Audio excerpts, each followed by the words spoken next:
What is going on, everybody? And welcome to another edition of Roundin the Bases. As we are here at the end stop, the 2023 World Series is finally set here between the Texas Rangers and the young gun Arizona Diamondbacks. But before I start the show, please like, share, and subscribe to the podcast here at Prime Sports World on Facebook, YouTube, and Twitch. And in case you missed this podcast feed, you catch us on all streaming platforms where podcasts can be heard. That is on Apple Podcasts, Samsung Podcasts, Amazon Podcasts, iHeartRadio, and Spotify. Ladies and gentlemen, as Prime Sports World keeps it locked in 360 degrees around the axis, ladies and gentlemen. But what's going on, Matt James, our neighborhood Arizona Diamondbacks fan? How's everything going? Wonderful. It's a great day in the 602, baby. Great day to be a Diamondback fan. It's going to be a tough one. I mean, I've been saying this at each and every series, but should be a good one. Southwest takes over the October Classic here, so we keep warm weather baseball going all the way through November here. So it should be fun and exciting. We'll see. Absolutely. No, and to start the show off, man, look, let's just say tell you guys how the Arizona Diamondbacks got here. You know, they basically played probably the best baseball in September, knocking my Cubbies out, basically sweeping them in two series, and that kind of propelled them into September.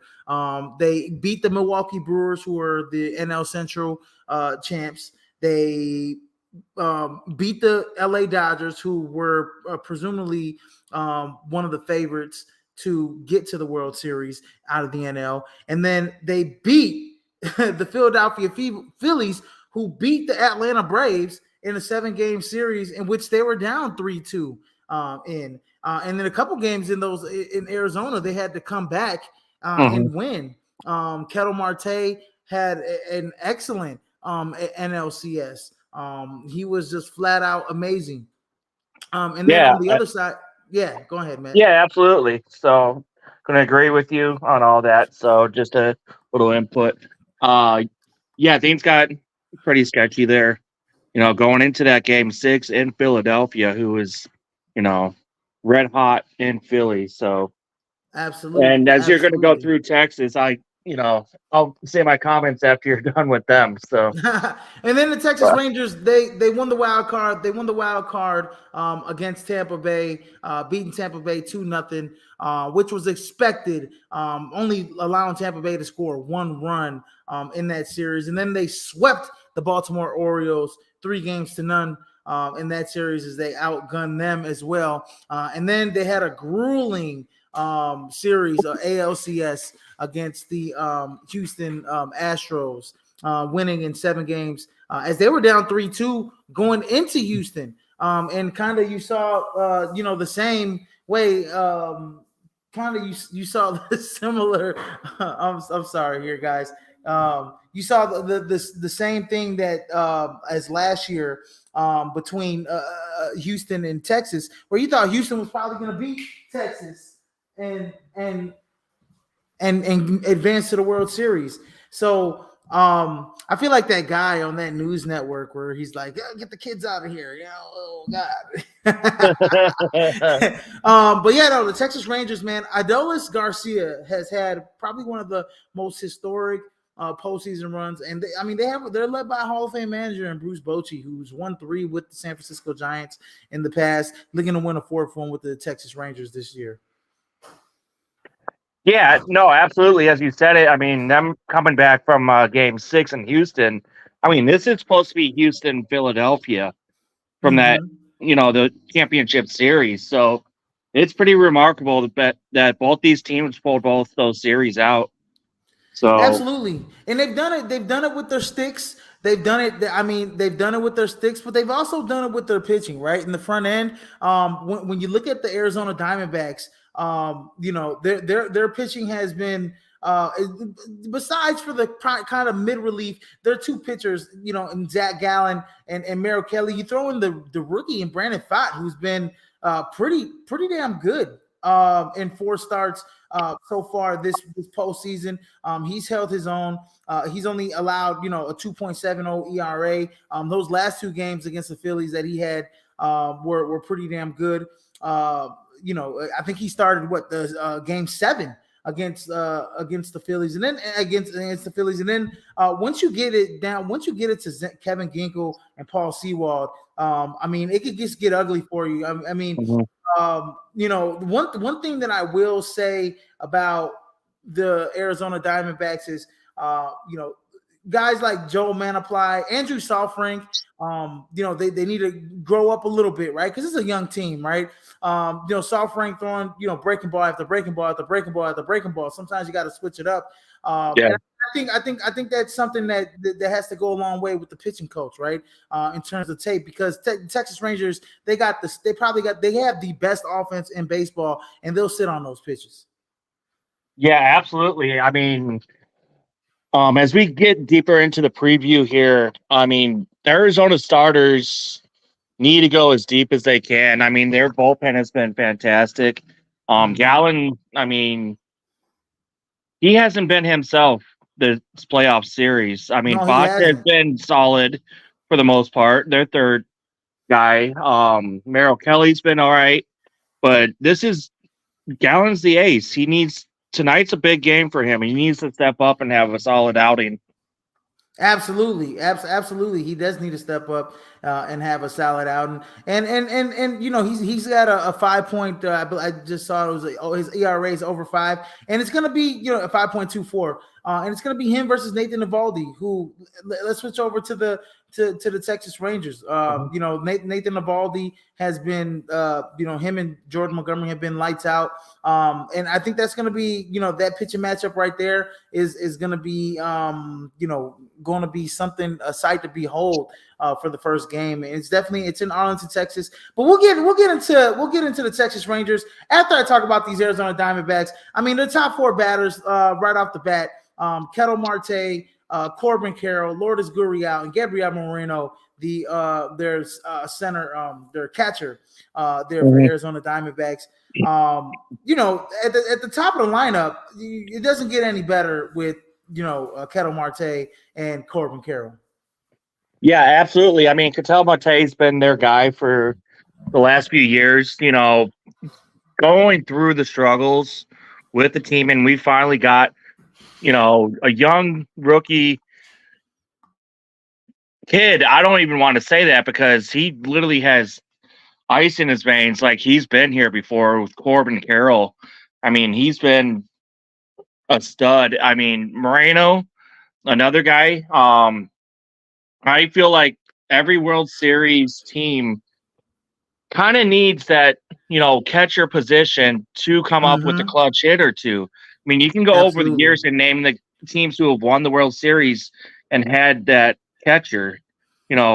Posada for the Yankees, Molina for the Cardinals, Russell Martin the year the Cubs won, AJ for White Sox. They've had those type of catchers that have come up big in a game or two, not behind the plate, but at the plate with their bat. Yeah. Ketel Marte, 6 extra base hits, 2 home runs, 7 RBIs, 19 hits, batting .358.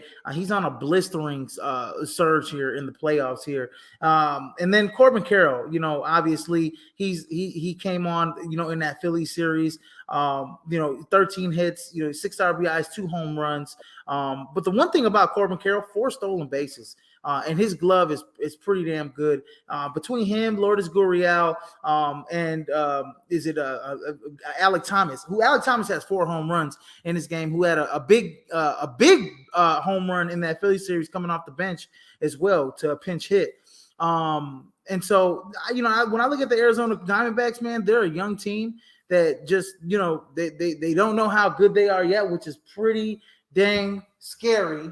Going into the future. And then when I look at their we touched on their top 4 pitchers, right? Zach Gallen, who needs to play better, Merrill Kelly, Brandon Pfaadt, Paul Sewald. Pretty much if you got a lead, Paul Sewald is locking it up. and so when I look at the Arizona Diamondbacks, I mean, this is a team that's scary, man. Between Kevin Ginkel and Paul Sewald, Joe Manaply, those guys can get it done in mid relief. No, absolutely, and they have gotten it done in mid relief. When guys like Gallen in Game 1 or Game 5 against the Phillies. I mean, they had to take some innings away once. Philadelphia put up 2 or 3 home runs in Game 1 in the first inning to just smack Arizona in the mouth right away, and pretty much took a huge Game 1 in Philadelphia there. So, yeah, they've been huge. Arizona's bullpen has been solid all around. So, and they need to continue that. This is a strong Texas lineup. I mean, it doesn't get any easier than, all right, you took down Philly, but it took you 7 games. Texas is no easier. They might be more of an all-around lineup that can hit on the road too. Yeah, no, and I mean they're looking to be. I mean the Diamondbacks, like I said, they're looking to be one of the only World Series. Like there's only 2 other teams with worse records that have won a World Series. It's the 73 Mets at 82 and 79, in the 2006 Cardinals at 83 and 78. And the Arizona Diamondbacks have gotten in to the playoffs. Pretty much. With a great September. Yeah. And like I said, man, Corbin Carroll is probably in this series. I think he's got to be great. I mean, he's the superstar, I think, of the Arizona Diamondbacks. Between him and Ketel Marte, they have to do their work early. And I think, when it comes down to it, if you can get to the Texas Rangers, they've only used 4 pitchers. I mean, pretty much the whole postseason, the Texas Rangers, right? And so if you can get to them early, and I'm talking about, Nathan Eovaldi, Jordan Montgomery, Jose Leclerc, and Josh Jaboris. I mean, those 2 guys, Jose Leclerc and Josh Jaboris, they're 2 relief pitchers. They pretty much can go, 2-3 innings deep, right? Especially if the starters get into trouble. We saw that Max Scherzer got into trouble, right? He got rocked coming off an injury. You're not going to get Jonathan Gray. He just came off an injury as well. So you probably won't see him in this series. So, you're looking at, pretty much, the Texas Rangers have been, a team that's gone, four deep pretty much, with their pitching lineup. You throw Scherzer in there. Andrew Heaney started a couple games. He wasn't that great. So if the Diamondbacks could get to those other 2 guys, because I know Jordan Montgomery has been lights out and phenomenal. And especially like, let's talk about Aroldis Chapman, right? He walks a lot of guys. So, I mean, if the Diamondbacks can stay, disciplined at the plate, if they can get to some of those guys that I mentioned, I think they'll be in good shape when it comes to this series, in my opinion. Moving on, and honestly, it's a confidence thing, right, Matt? Because the young team, confidence-wise, this team is they're just building confidence by the game. Yeah, absolutely. As I said before, I mean, you got a stud rookie like Corbin Carroll that looks like he's been here before. He does not look nervous or shows it at all. He's just playing his game. It's just another day in the office for him. Yeah, absolutely. He's out there having fun doing his thing. And it's like, all right, each level should be getting more, nerve-wracking, but he still is producing. Unlike many rookies over the years, can get, teams possibly to the playoffs, but then crumble. So it's pretty outstanding what he's been doing. Absolutely. And then moving on to the Texas Rangers postseason, man, our top 4 batters here are pretty remarkable. I mean, Adolis Garcia has been on an absolute tear in these playoffs. He's got 20 RBI. He's batting .327, slugging .750. He's got 20 RBI, 7 home runs, 17 hits. Out of those 17 hits, he's got 7 home runs.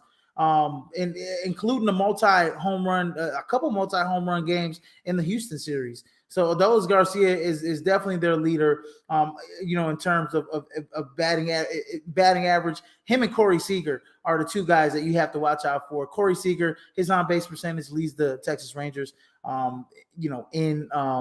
In the postseason, and then we have guys like Josh Jung, who's another guy. Their first 4 or 5 batters are pretty dangerous when it comes to the Texas Rangers.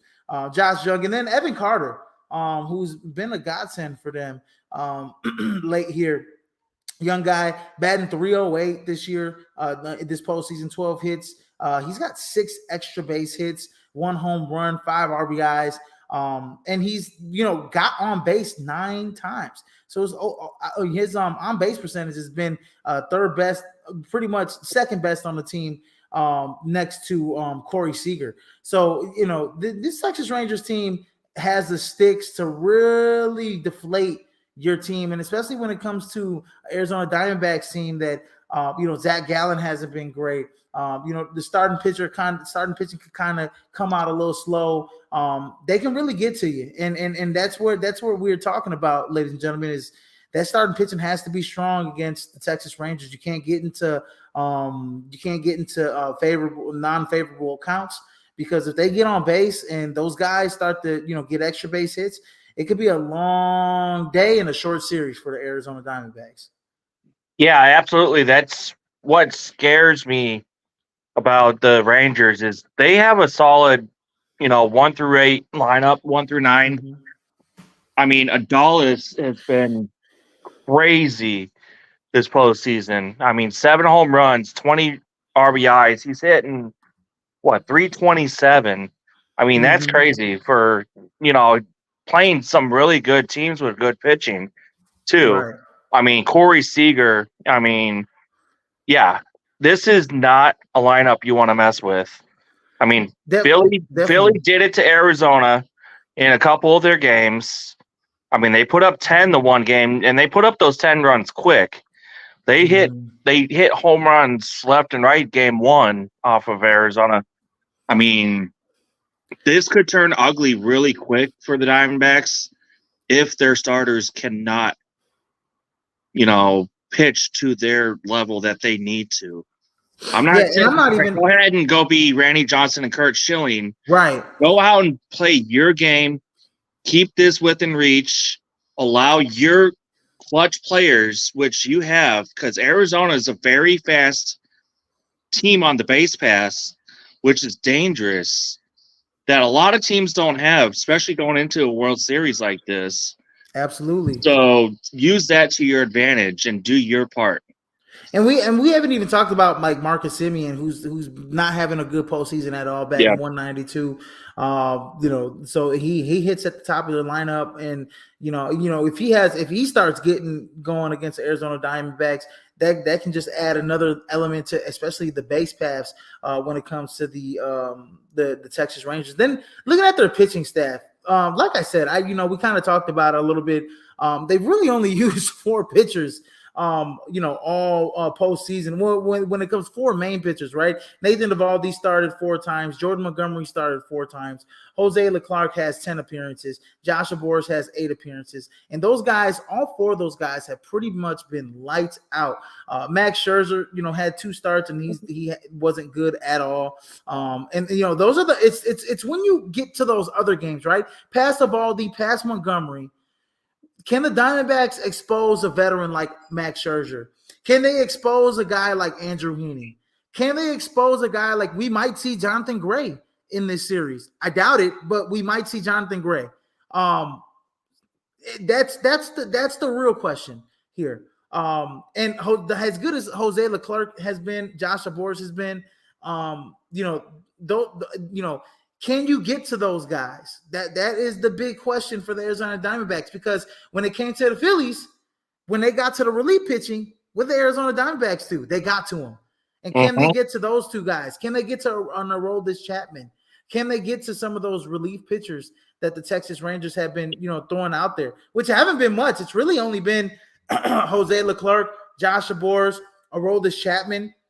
I mean, we saw Cody Bradford in a couple relief instances, Martin Perez in a couple, Chris Stratton. I mean, we haven't seen a lot of their, Will Smith. We haven't seen a lot of their relief guys just because of how good those two guys have been. They're really two aces.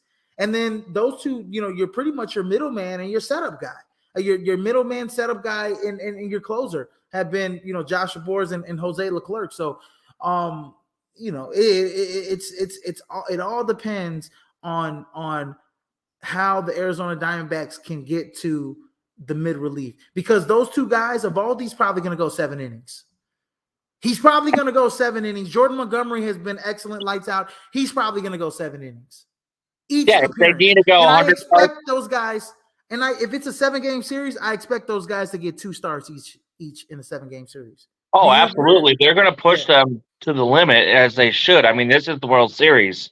This is, where you push them as much as you can to hit that 90, 100-plus pitch mark, depending on how things are going. So, yeah, I mean, it's not a matter of can they, because they absolutely can, but will they and when? Right. It's another question. So those two, will they and when? And that's a good question. As this game, the starting pitch, first pitch comes off in about 5 minutes here. And so as we wrap up the show, Matt James, it's prediction time. It's prediction time. Give me game 1's winner and give me the series winner, because we're not going to go through game by game. Because we don't know what the pitching matchups are after game by game for now. I know we know Evaldi starting, Jordan Montgomery starting, Zach Gallen, and probably not Brandon Pfaadt, but Godley, Merrill Kelly's probably going to start game 2. So give me your predictions on who's going to win the World Series. I know you're an Arizona Diamondbacks fan, so try not to be as biased as possible. I know you want those Diamondbacks to win this series. All right. First off, I hate to say it. Sorry to all my friends and family in Arizona, but Texas will win game 1 tonight. 5-3 is my score prediction. I just think them being at home, Waldy's been solid. I mean, Gallen will pitch better than he has, but this is an adjustment for him again. I mean, this is a lethal lineup that will take it to you. So it's just another learning curve for this young Diamondback team. And I got kind of a split prediction. If they can figure this out like they have throughout the playoffs and keep their composure, after losing this game 1, I mean, it's on the road. So you're not going to win every game in Texas. I'm going to take the Diamondbacks in 7. If they start to show their, inexperience, them being young and, that quote unquote not supposed to be here, they'll probably lose this series in probably 5 games. That's actually probably my main prediction for this series is I actually think the Texas Rangers are their sticks are just too good. I think their batting is just too good. Their offense is too good. They've shown it all season long from start to finish how great their offense has been. I'm actually going to go with Texas in 5 games, but I will say this: the first 2 games, I will say this: if it's anything like last series, and like I said, the first 2 games, I think Texas has the advantage because you're going to throw out Evaldi and you're going to throw out Montgomery, and I think those are 2 wins right there, right out the bat at home. But once it goes back to Arizona, and I think it's a 2-3-2 if I'm not mistaken. Yeah, that was huge for Arizona last series. Once it goes back to Arizona, or is it 2-2-1-1-1? I honestly don't know how they have it lined up anymore. You know what? They keep changing it. I can look and see if it's 2-2-1-1-1. Let me see here. Look here. Give me one moment here. But anyways, like I said, if so it's Arizona at Texas first 2 games, obviously. Obviously, first two games, and then I believe Arizona game 5, Arizona games. Oh yeah, so it's 2-3-2, 2-3-2. Okay. So yeah, so look, if first two games, I think Texas Rangers win. That's just off the bat. I think they win, but I think once you get back to Arizona, Scherzer's gonna pitch. Either Andrew Heaney and Scherzer are gonna pitch for sure. You have to get to those two guys, hands down. You have to make it short outings for those two guys. Those are two guys that have struggled. Scherzer's coming off an injury. I think the old man maybe may have one gem in him in the World Series, but he hasn't looked himself since the injury. Andrew Heaney hasn't looked himself either. You might see Jonathan Gray. I doubt it. Okay. So I think Arizona has a chance to tie it up in Arizona. Yeah, they need to Absolutely. get deep, into their bullpen at that point. That's what can win them that series. The And only that's the what they only did it way I can to the Dodgers and the Phillies. the only By way I can see mid-series, they this. got into their bullpen and started hitting them.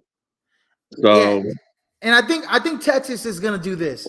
I think it's Evaldi, Montgomery, Scherzer, or no Montgomery, Evaldi, Montgomery, Heaney, Scherzer, Jonathan Gray, Game 5. And I think they know with Jonathan Gray, it's probably going to be maybe a short outing. So they're going to have to go deep in their bullpen. They're going to have to go with Shabors. They're going to have to go with Chapman. They're going to have to go with Jose Leclerc, right? And I think that's Game 5. I think they say, okay, maybe the Diamondbacks still won. And Game 4, Game 5, we win it in Arizona. But Game 6, Game 7, you're going to see Nathan Eovaldi and Jordan Montgomery again. yeah, You know it, you know it, you know it. So if you're the Arizona Diamondbacks going back home, this is the only way I think they win the series. Going back home, you have to win 3. You have to win 3. You have to win all 3 games at home. Because if you don't win all 3 games at home, you're gonna go back to Texas and you're gonna lose. And my thing is, if you're up 3-2, you put the pressure on Texas that hey, we have to win this game to be able, we like we're on the verge of elimination of losing the World Series. And I think any team that's backed against the wall can have sweaty palms. So I believe that the Arizona Diamondbacks, if they do win it, it's going to be 7 games, like you said. yep. So, but my I'm gonna actually go with your opposite pick. I'm gonna go with the Texas Rangers. I'm gonna be realistic. I'm gonna go Texas Rangers in 5 games. I think the Texas Rangers are still 1 in Arizona. I think Arizona will win 2, but I think Texas will steal 1. I got Texas in 6. I'm sorry. I think Yeah. Arizona is still. I think Arizona is still Yeah. 1, and then close it out in 6 in Texas. Yeah. I mean, Texas is just a step or two, ahead of the game. I had Arizona being a dangerous team in the playoffs next year. I mean, we've spoke about this. Mm-hmm. I mean, they're a year ahead in my books too. So this is I mean, just I think an they're 2 amazing years ahead. run, just having fun with it. So I'm just hoping for a fun series as it should be. Yeah, absolutely, ladies and gentlemen. But that's been our World Series prediction. We'll come back with the World Series conclusion. As the World Series, when the World Series wraps up, we'll come back with a final episode for Roundin the Bases this season. But everybody, please like, share, and subscribe to the podcast at Facebook, YouTube, and Twitch. And in case you miss, you can catch us on all streaming platforms where podcasts can be heard, ladies and gentlemen. As we bring you a double dose of the prime, I was going to bring you a triple dose, but I think basketball, Matt James, I think we'll hold off basketball maybe this weekend or something like that. Just Sounds because good, tonight's brother. kind of getting late, so we'll get to college football showdown within the hour, probably by 8:00, and we'll be joined by Matt James and Christian Simpson here. So you guys don't want to miss that content here. But you guys go ahead, drop down who you think is going to win the World Series in the comment section below, as this game has already started. already so far. So let's go, man. Fun time for baseball. This is a great closing chapter to the baseball season in October. Best time of the year for baseball, ladies and gentlemen. So you guys don't want to miss it. I'm Israel Rivera, your host, and there goes Matt James here on Prime Sports World, ladies and gentlemen. And in case I miss you, and I will see you again, good afternoon, good evening, and good night. Sayonara, suckers. Go Diamondbacks, baby.